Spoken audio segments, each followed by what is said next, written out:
Hi, I'm Georgia Billington. I'm auditioning for the Bachelor of Musical Theatre, and I'll be performing a monologue from Every Brilliant Thing by Duncan Macmillan.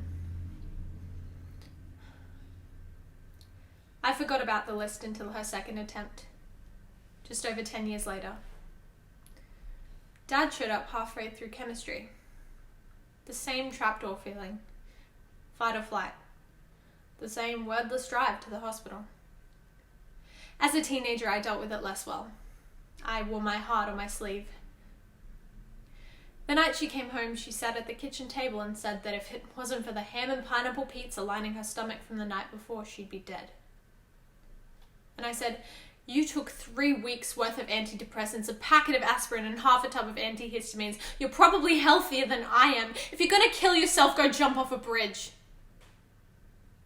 Rather than storm off, I sat there and started to shovel food into my mouth.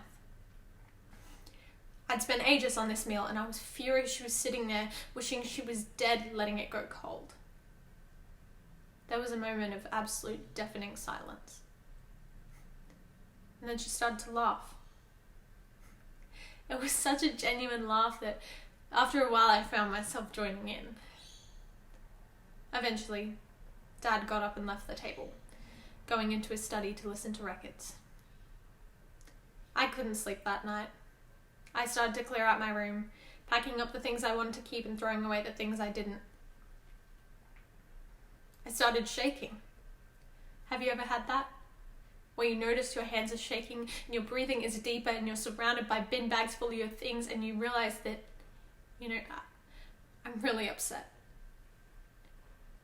And then, inside a box under my bed, underneath some sticker albums, seashells and action figures, I found the list. I sat on the floor and I read it through. Number 1, ice cream. The younger me was so much better at dealing with this. She wasn't self-righteous. The younger me was hopeful. Naive, of course, but hopeful.